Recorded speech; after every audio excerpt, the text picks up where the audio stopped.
Okay. Are we going to have, can we see this with all the lights on? How's it doing? Okay. I'm just going to go through, they're not quite in any kind of order, but I'm going to go through about 25 pieces, and then there'll be questions and as many answers as I can think of.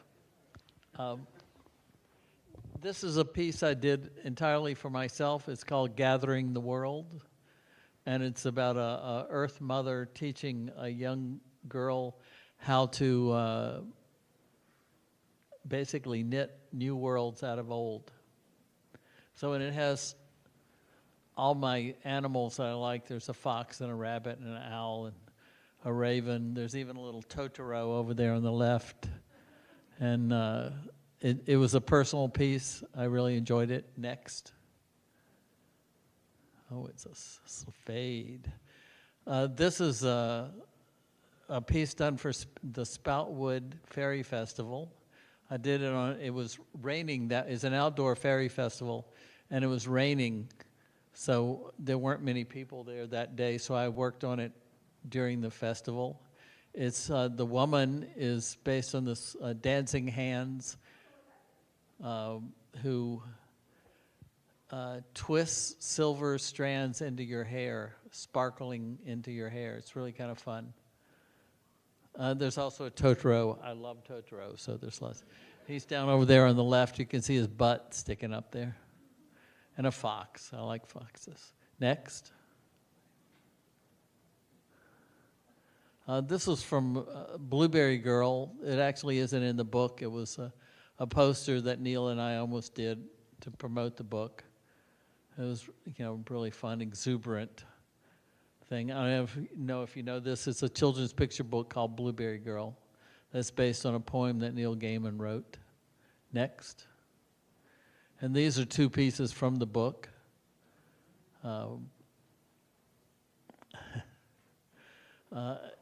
There's a refrain in the book that happens 3 times, and it's about the ladies of grace and darkness. And at a certain point, I realized that I think I'd just seen the movie Whale Rider and realized that the ladies didn't have to be human ladies. They could be anything I wanted. So they became whales in this one, flowers in the next one. Next. This is one of the last pieces in the book, the sort of a peaceable kingdom thing with the little blueberry girl in there.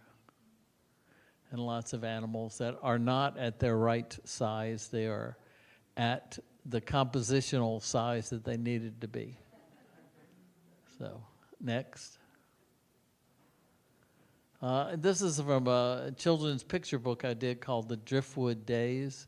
It's basically about this rock, the stick. You can see it sticking out of the panel thing there. And it starts up at the top of the stream and goes into a river and then into marshes and then into the ocean and gets washed up on the shore and becomes a driftwood and is brought back to the same place it started from by this little boy. Next. This is the very first scene from the book. The little boy is running down there from his house and he sees this beaver building its house and the beaver dam over there on the right. It's all done with colored pencil. Next. This is from the Earthsea book that I did with Ursula Le Guin. I worked with her for 4 years at least, in a very intense collaboration all the way through. So trying to make her world, make her world come to life. What she sees in her brain. She was a really interesting woman and great to work with. Next. A little sculpture I did that almost became something you could buy in the store, but not enough people ordered it. It's about 1 foot long, I guess. Next. Another book I did called Honeycomb. Joanne Harris wrote Chocolat that was made into a movie, and 20 or 30 books She's way more well known in Europe and England than she is in the United States. And this is a whole bunch of little tiny fairy tales about insect people. It's really cool book. I did 13 color plates and a lot of black and whites. Next. These are some of the color plates. The barefoot princess, but you can't see her bare feet, but next. This is the barefoot princess gone to see the old mother spider that lives behind the gates. Next. And the stories were all written on in Twitter. Really, really short. But when you read them all together, they start stringing together. The characters become more real. It's very interesting. At first, you think it's all separate stories, but after a while, everything is pulled together. This is the lacewing king who's come to the ocean and found where all the women have left their boots and dived into the water and become mermaids because they're fed up with those men on the shore. So, next. The Moth Queen, again from the same book. Next. Yeah. This is the City of Forgotten Things. There's all sorts of stuff down there in the muck and the mire.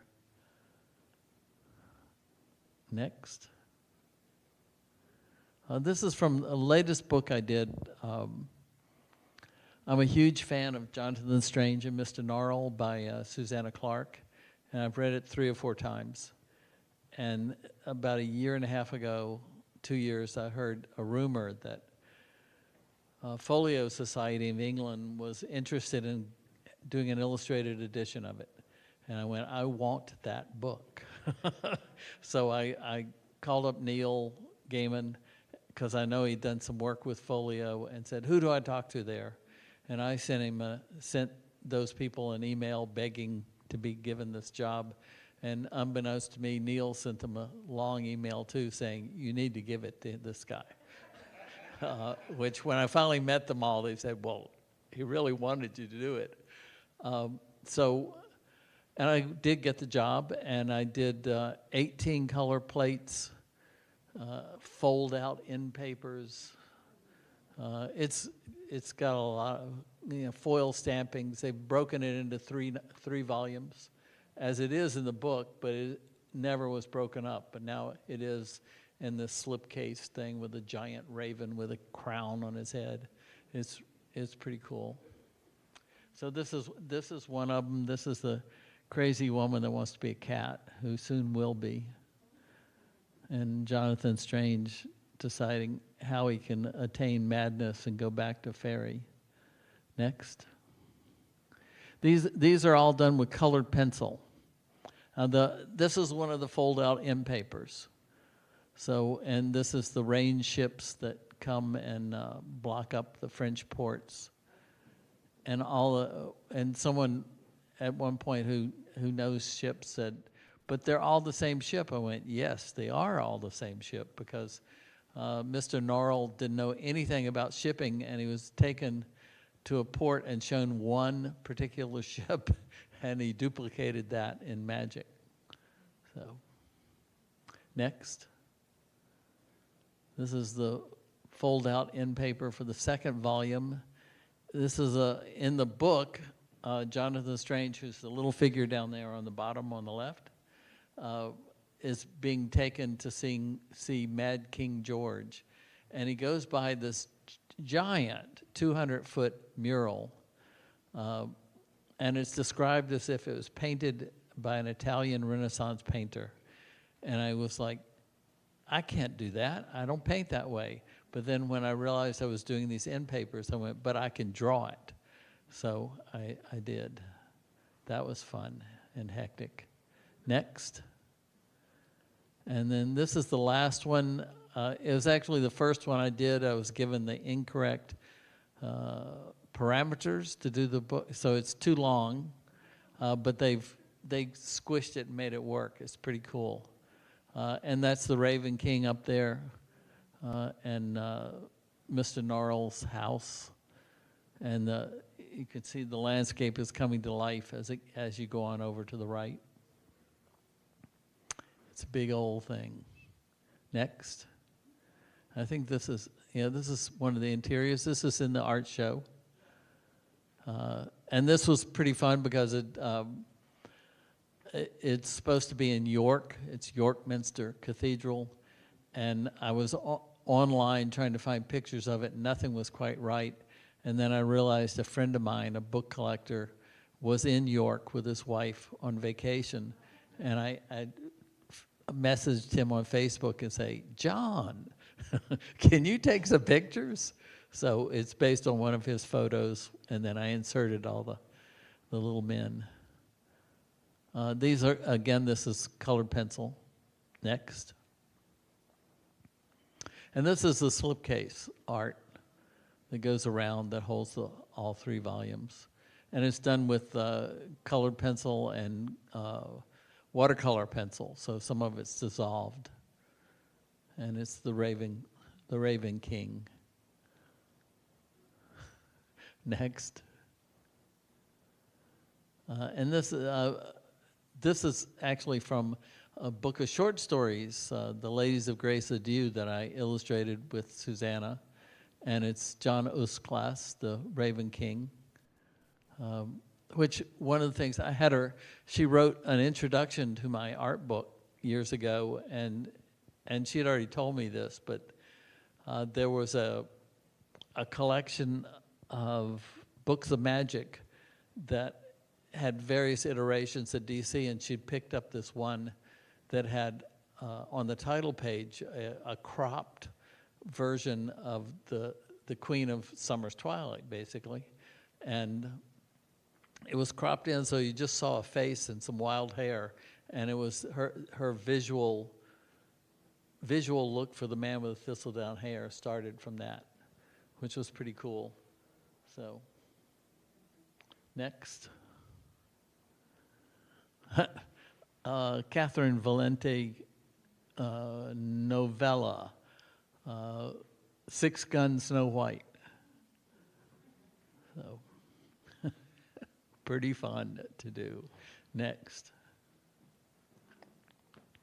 Spider-Man, way earlier in my life, I wrote and drew and painted a Spider-Man graphic novel and sent him to Scotland and spent a lot of time up in the West Highlands doing research. Next. Private commission, which is happened just as every single private commission I do. You agree on a price before you do it, and then when you get it done, you went, I should have asked for 3 times as much. But you've already agreed on the price, so they get what they get. Next. About 30 years ago, this is Swamp Thing. In my mind, he's just a massive amount of plant material that can walk. It was really fun to do these covers. Next. This is the Summer King and His Bride of Flowers. I did 4 seasonal versions of the Green Man, and this is the summer one. Next. That might be it. Yay, okay. Has my moderator come? Someone's stepping in to be the... I'm in, I guess. You're right. Do you have questions, or do they have questions? I have a couple of questions. So, okay.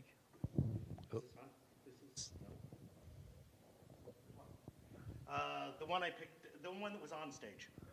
Okay. So, normally I like to do some research before I get here for this. But you're just going to wing it now. Okay. No, I went to Gemini AI and said, hey, what kind of questions can I ask Charles? And I welcome our AI overlords, and so we'll see how this rolls. Okay. Okay. All right. It says first one.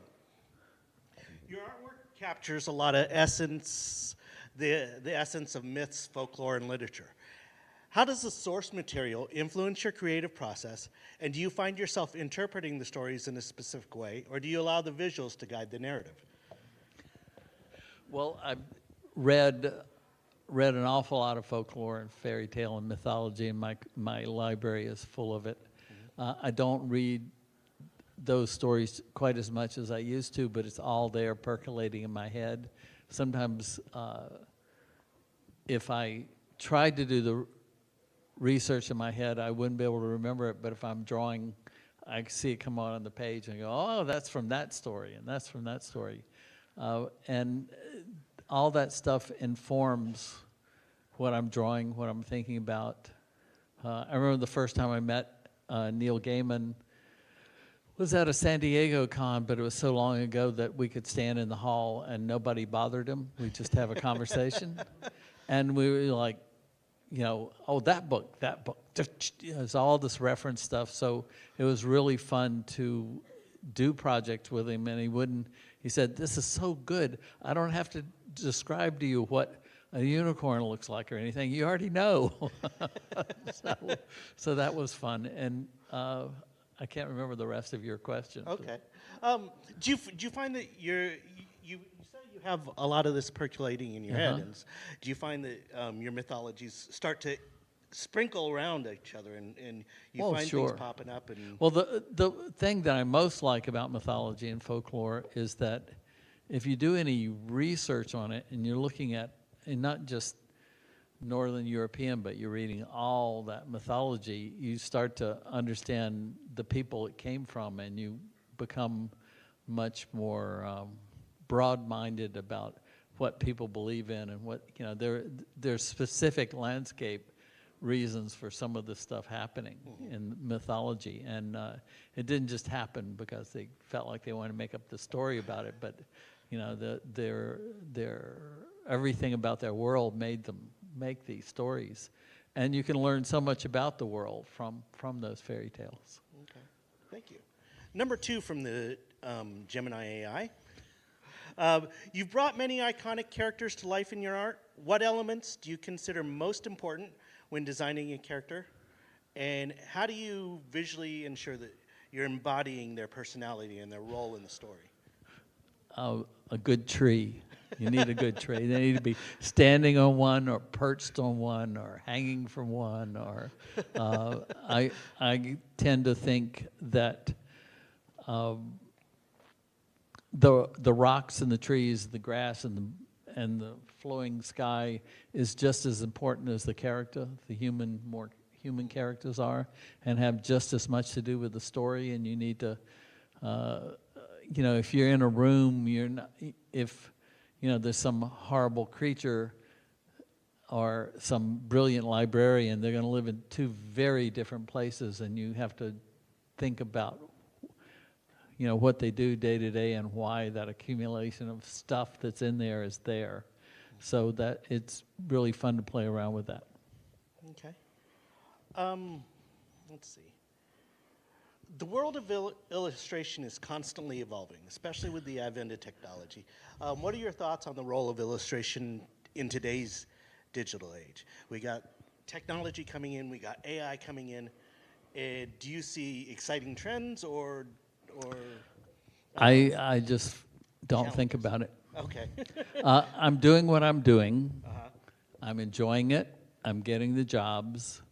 I know that, you know, there's vast troves of my work in various AI things that whatever is learning to do whatever with, but there's nothing I can do about it except to get angry, and life's too short to be angry, so I just don't go there. Don't read it, don't look at it. It doesn't, I know it's going to affect myself, but maybe I'm at a spot where I'm far enough along to where I don't have to worry about it. So, and that's kind of selfish, but it's just the way I am. So. Okay. You've talked about your interactions with Neil Gaiman, and you've collaborated with a lot of people and authors and their work. How does working with the creative minds, those other creative minds, influence your work? And how do you meet that parity between your visual design and the authors? Well, if they're dead, it makes it easier. Well, William Shakespeare, that's wrong. They don't look like that. But I remember when Neil and I were first coming up. So, okay. This will be a long story for a short answer. Years ago, there was this magazine called Amazing Heroes. It was about comic books. And they came up with this idea of getting various comic book artists to draw scantily clad superhero women, and they would be the swimsuit issue, and it would sell a lot. And they were right, it did. But they asked me to do this, and I would do really just oddball things that didn't have anything to do with that part. And one time I was working on a Warriors 3, these 3 Thor kind of characters, and I decided to do the swimsuit issue was all 3 of them at the beach. And Volstagg, who's this giant man, was in the sand building a fine figure of himself, which is a whole reference to James Branch Cabell and Jurgen, who's a Virginia author, one of the first authors taken before the Supreme Court for obscenity, which is, if you read that book, you'll be like, where's the obscenity? I don't get it. But so I did my drawing, and I did a thanks and a tip of the hat to J.B. Cabell. And the editors didn't know who that was, so they thought I was making a reference to an old illustrator. And the next issue of the magazine came out, and there's a letter from Mr. Neil Gaiman in England saying, excuse me, but who he was referencing was James Branch Cabell, and explained this whole thing. So that was when we met. That's who we started talking about, was Cabell and his writing. And we launched on from there, and I think only 3 or 4 issues of Sandman were out, and they were all modern horror. And Neil, we were standing there in the hallway of San Diego Comic-Con, and he said, well, now if you ever want to do an issue of it, let me know. And in my mind, I'm going, I don't do contemporary horror. I would never do this. But within a couple months, he started doing various stories to where, he can take this character and this situation anywhere he wants. And I either called him, I don't think I would have faxed him. There's no email at that point. There's no internet. And he said, sure, let me do that. And in the meantime, he had seen an edition I'd done of Midsummer Night's Dream, and he wanted to do William Shakespeare and Midsummer Night's Dream and rework that. And he said, and I really want Puck to be this psychotic monkey. Like, okay, I would like Oberon to be 9 foot tall in a red suit of armor with horns. Can you do me a drawing of that, Charles? So just the referencing, and it's when you work with another writer or artist or whoever you're working with that has a really interesting mind, it's going to make you try harder and do better. And when it really works, and I've worked with Neil, Charles DeLint, George Martin, Ursula Le Guin, I don't know, a whole bunch of different people. When it's really going smoothly, it becomes a different entity than either one, you or the other person, and it's really fun to see that happen. And it's, as long as you're not working with someone that says, no, it has to be me in that collaboration, then that doesn't work. But when you've got 2 sort of equal creative forces going on, you become a different creature. It's pretty fun to see what happens from it. So, okay. See, short answer, huh? Yeah. I have a question that I go to Emerald City, and there's a panel there every year that is horror stories from the con. Uh-huh. And so I'm going to ask you, you've been doing cons for quite a while. A couple now. years. Yeah, a couple years. What's your favorite story to tell from your interactions with the fans, with the work? Whether it's a good story or bad story, horror story? The one about Neil standing in the hall, you know, also, I don't. When the Stardust movie was happening, there was all sorts of funny stuff that just tickles my funny bone so much about how much money movie studios waste. But at a certain point, I won't go into all the other stuff, but we're at San Diego and we're going to show a preview of the Stardust movie, and it's at Horton Plaza. I don't know if anyone goes to San Diego, and I don't know whether that even exists anymore, but they're doing it in a movie theater, and we happened to be at the same restaurant beforehand, and Neil, you know, did a little motion. I walked over to him, and he introduced me to his Paramount minder, who was making sure he got wherever he needed to go, and you know, said, "And this is Charles Vess." The minder said, "Oh, Mr. Vess, I love all your movies." And I just went, "Thank you very much."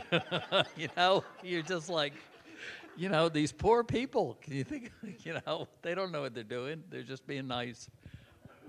So, no. All right. That's it for me. I'm going to take it out to y'all and get some questions. Give me a second. I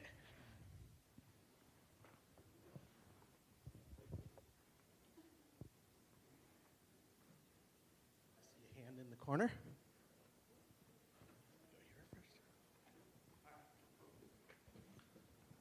Hi.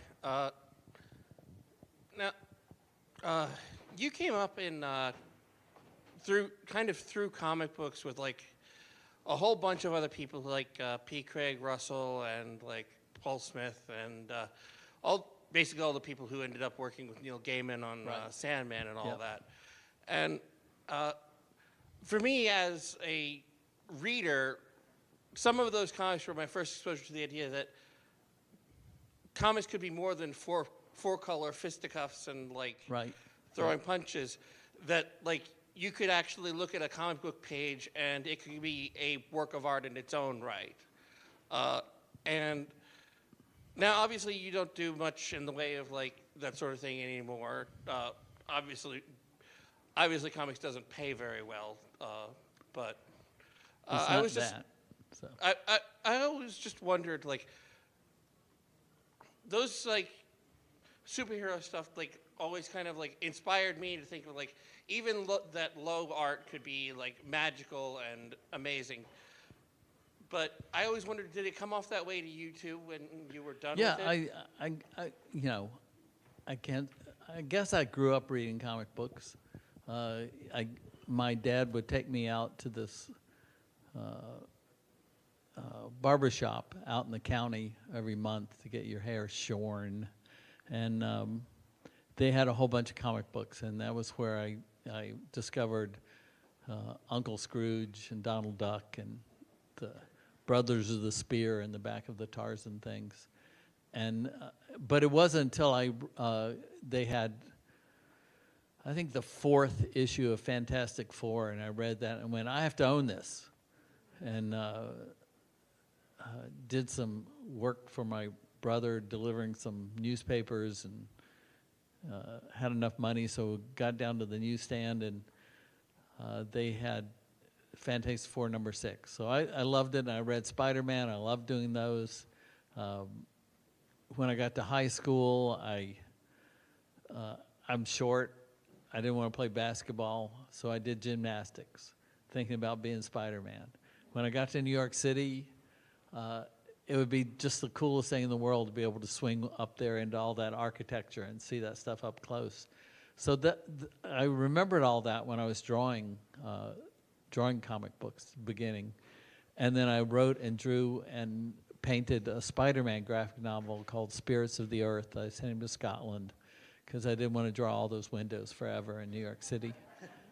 And besides, I could write off my trips to Scotland, and that was really nice. But in the end, what you have to do with a superhero was the question who was going to win was answered by who had the biggest fist. And it's not something I wanted to promote. It's not the way I see life. I don't want life to be like that. Unfortunately, it kind of is, but I wasn't going to promote it. So by the time I was doing that, I got to segue into doing some things with Neil, who had a funny story of he had asked when we decided we were going to do this issue of Sandman, and he said something to the powers that be at Vertigo or whatever it was. I don't know whether it was Vertigo yet. They said, well, he's a Marvel superhero artist. Why would you want him to draw this? And he just said, he looked at them going, what are you talking about? Because he'd seen all the other work I'd done. So working with him had different stories and different outcomes, and that was really fun. But as long as I'm involved with the story, I love stories, I love narrative. I can have a single picture that has a narrative and that has enough of a story for me. So I don't need to do those superheroes anymore. I did them. I do a certain amount of comic book conventions, and they're still asking me to do Spider-Man, and I'm like, no, I'm just not going to do it. Hello.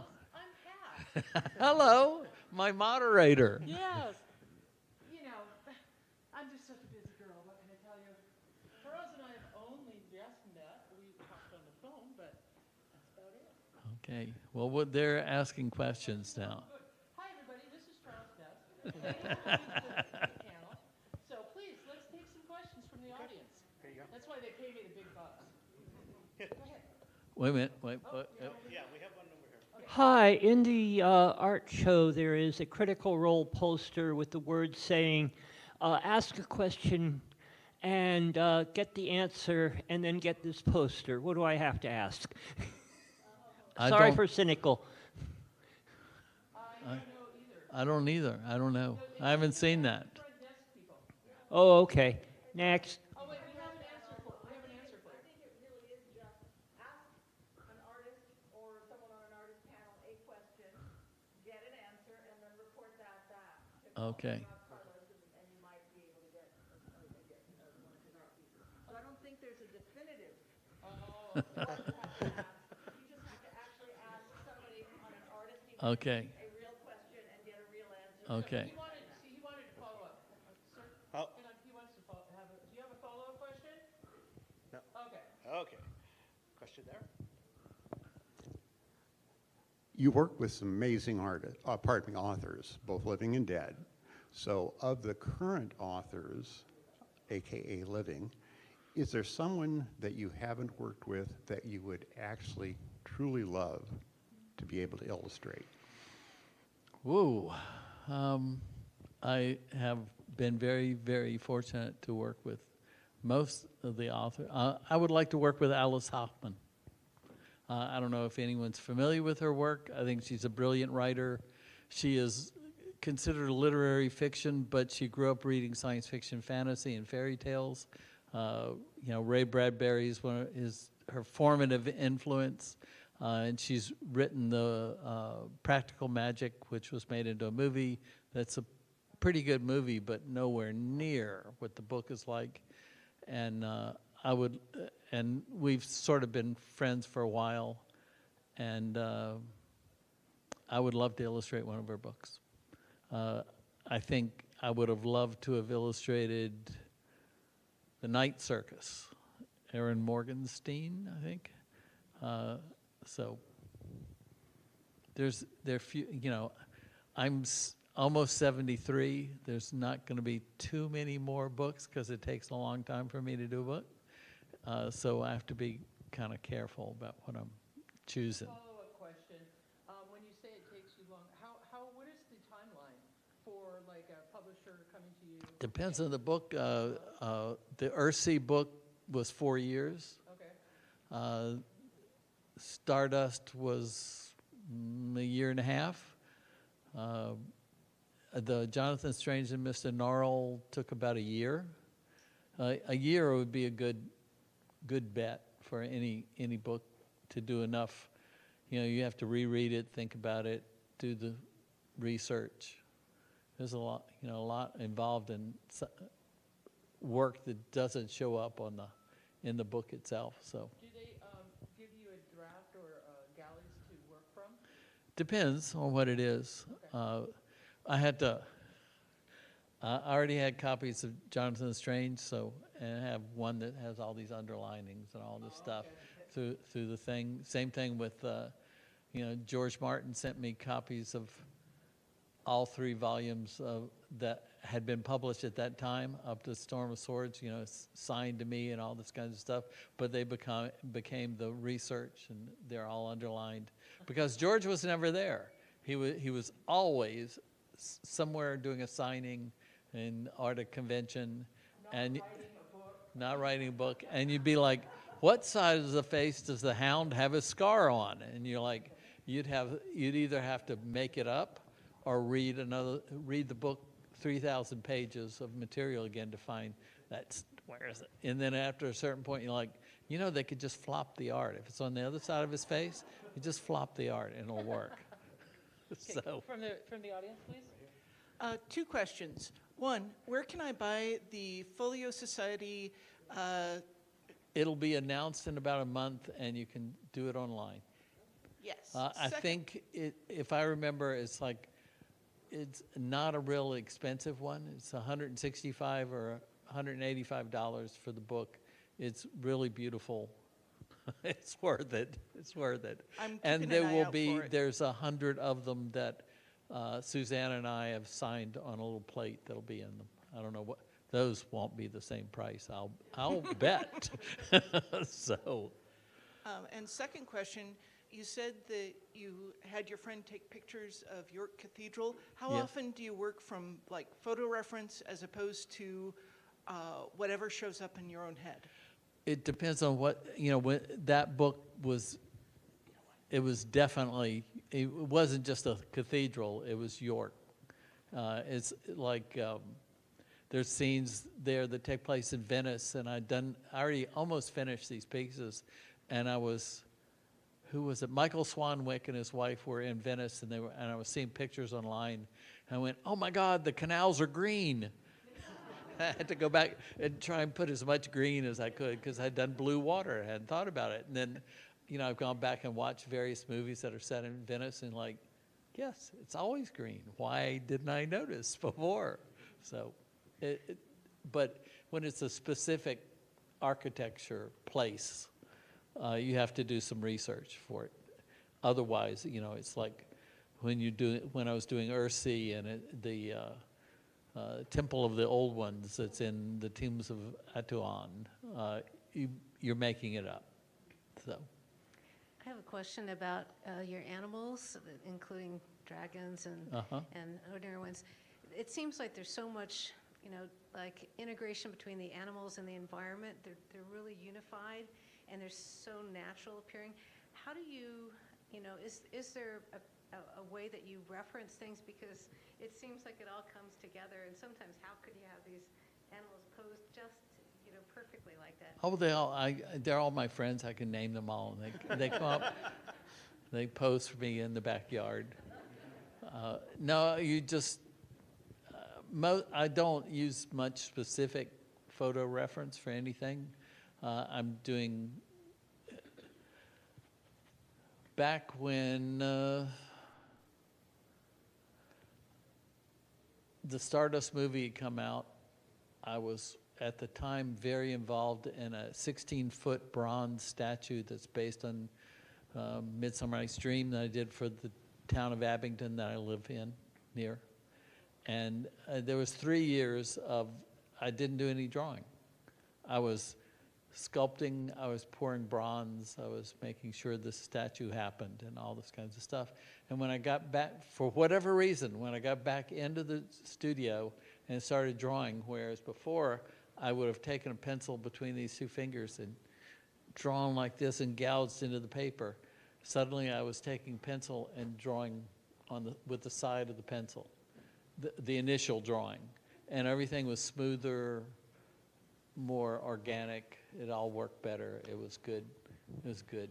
So, speaking of your techniques and what you're doing to create your art, I was, one of the things that we talked about in email was I was really interested in your opinion of the now digital age and artists using digital tools as opposed to, you know, your pencil drawing or acrylics or oils.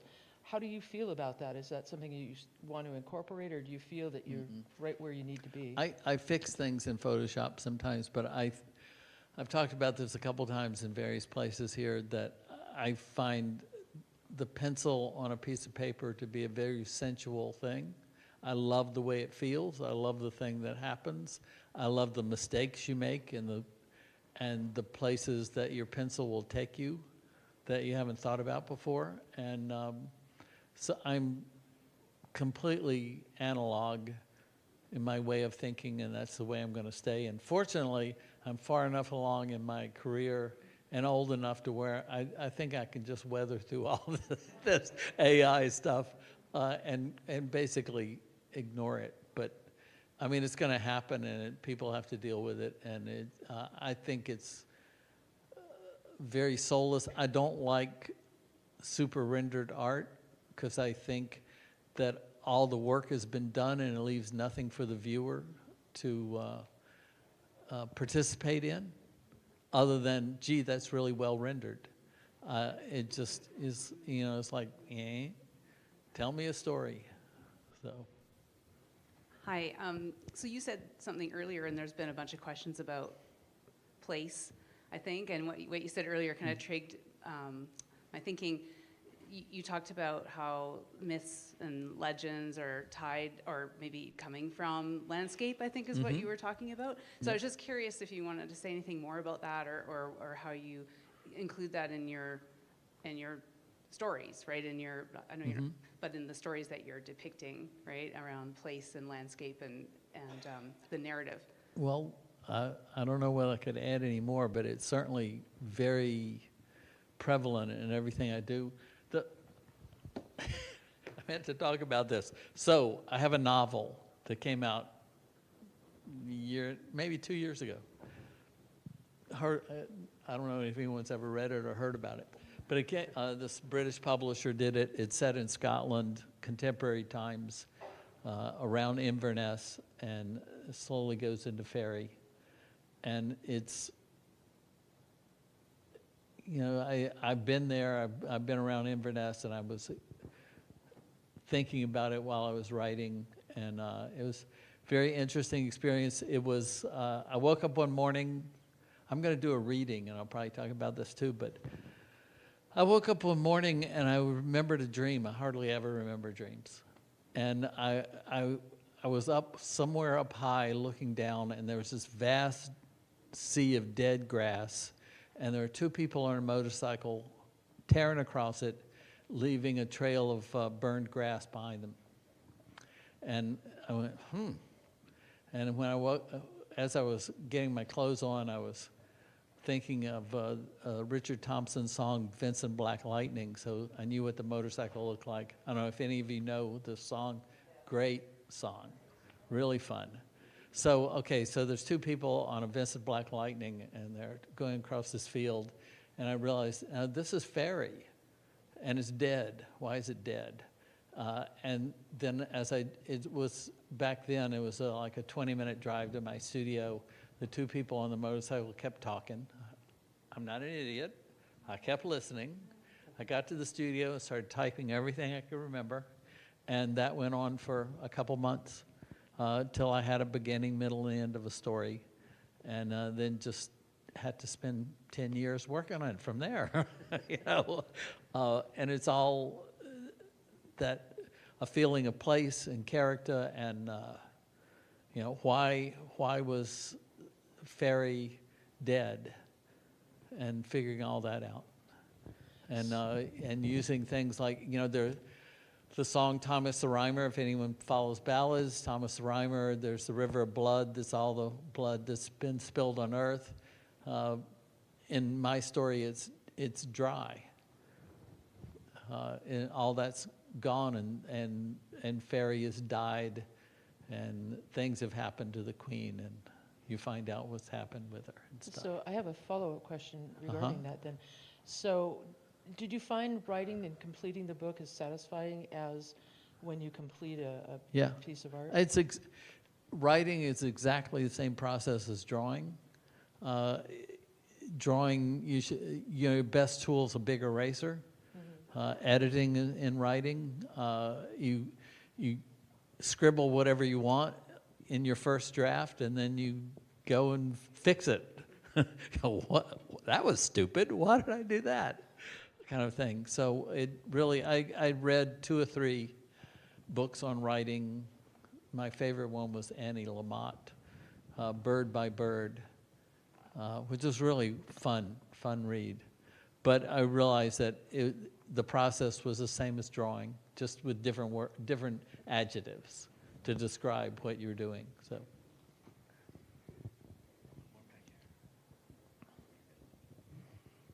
Hi. And I will have the book, and I've got 10 copies, and they're going to be for sale, and I'll have them wherever you find me. Can I get it from you now? Yeah. There was a question. Sure. I love the mystical nature and character of your art and how it seems to take things to an otherworldly level. And I wonder, besides the work that you're asked to illustrate specifically, what's some of your favorite background material? Like what music do you like to listen to give yourself an artistic mood? Or what do you just read or explore? What are your topics or interests? Music would be Steel Ice Band, which are folk rock versions of old ballads, and Lorena McKennett, and lots of other people. Mostly I listen to folk music or folk rock, or and I just really enjoy that. It sort of reinforces the stories that I've already read. Sometimes they're really fun. There's a story, Tam Lin, which is great. This is based on Tam Lin, so. But there's a album called The Imagined Village, and it has all sorts of Martin Carthy and Liza Carthy and Sheila Chandra and all these different people. But there's a rap version of Tam Lin in that, contemporary rap version that's brilliant. At first you're like listening to this and it was annoying to me. And then at a certain point you're like, hey, that's brilliant. Look what they've done. It's great. It's great. You can just keep playing with these stories and making them new again. It's great. Any other questions? I see one here. So one of the earlier things that I read with you was the Ballads collected comic book, and I'll just kind of keep it short. That was, in my mind, almost like a triple collaboration, because if I understand it right, it's based off of a lot of traditional things like Tam Lin or a lot of the folklore, but also then being, I'm assuming, like reinterpreted or just kind of poemized or whatever the case may be by the different collaborators, and then you drawing it. Can you just talk a bit about what was that collaboration like? And I was also the editor and the publisher to begin with, and it was. I can't play music, I can't sing, I can't join in the folky tradition. And then I asked my friend Charles DeLint to write me a script, and he sent me the script, and it was an adaptation of this ballad Sauvé. And the light bulb went off. I went, oh my God, I can draw. Why, I can draw. I can draw these stories. So I came up with in my mind, wrote down a whole bunch of different authors that I knew or met or knew that they worked with ballads. And I sent off a letter of inquiry. And my favorite one was, so I might have sent this letter off on a Monday. Wednesday or Thursday, I got a call from Jane Yolen saying, okay, does anyone have this story yet? King Henry. I went, no. I said, good, I'm halfway through it, let you know in a minute. And like a day later, she went, have you got a fax? I'll send you the script. Just like, oh my God, force of nature she is. And it was a great interpretation of it. And just it was so charming and affirming for me to be able to take part in that folk tradition of furthering, letting people know about these ballads in the only way that I could. So they excerpted them in Sing Out magazine, which was a magazine that Pete Seeger started, and all sorts of stuff. A lot of people have read. I have, there's a favorite folk musician, Liza Carthy, and I have a picture of her crouched on a stair steps reading a copy of my ballads collection. Like, yes! You know, felt good.